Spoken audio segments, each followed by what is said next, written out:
Президент Всемирного уйгурского конгресса Далкун Иса призвал Организацию Объединенных Наций учредить должность специального докладчика, занимающегося расследованием и привлечением к ответственности лиц, использующих незаконную практику транснациональных репрессий, уделяя особое внимание китайскому правительству.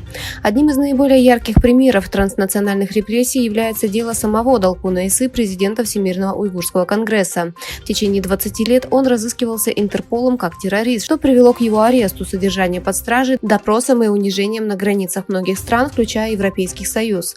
Транснациональные репрессии – это инструмент, используемый авторитарными режимами по всему миру для того, чтобы заставить замолчать инакомыслящих. Крайне важно, чтобы международное сообщество осудило эту практику и приняло соответствующие меры для решения этой растущей проблемы, затрагивающей диссидентские сообщества.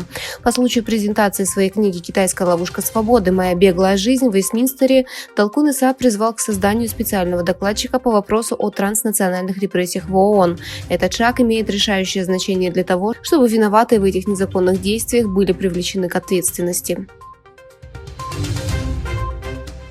Глава МИ-5 заявил, что деятельность Китая по онлайн-шпионажу достигла гигантских масштабов. Заявив, что китайские шпионы тайно связались с более чем 20 тысячами человек в Великобритании, Маккалум предупредил страны и компании о безопасности их коммерческой тайны. По вопросу китайской угрозы встретились представители Западного разведывательного альянса «Пять глаз», то есть руководители силовых ведомств США, Великобритании, Австралии, Канады и Новой Зеландии. Глава МИ-5 Кен Маккалум заявил, что более 20 тысяч человек в Великобритании были в контакте с китайскими шпионами. Он отметил, что предупреждены десятки тысяч британских компаний о том, что их новые технологии могут быть украдены. Премьер-министр Временного правительства Пакистана Анварул Хак Какар и китайский лидер Си Цзиньпинь подтвердили непоколебимое партнерство между Пекином и Исламабадом, подчеркнув укрепление двустороннего сотрудничества.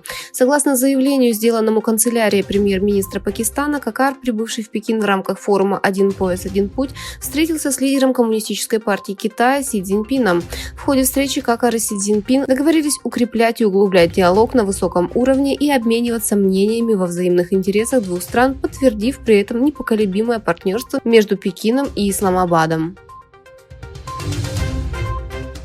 Китай отреагировал на доклад Министерства обороны США, в котором содержатся оценки потенциала ядерного оружия, утверждая, что доклад искажает факты и что Китай не участвует в гонке ядерных вооружений ни с одной страной. В ежегодном докладе Пентагона о состоянии Китая в области обороны и безопасности говорится, что Пекин располагает более чем 500 боеголовками, что превышает предыдущие оценки. В докладе прогнозируется, что количество ядерных боеголовок Китая достигнет 1000 в 2030 году и что он продолжит наращивать свой ядерный потенциал до 2035 года.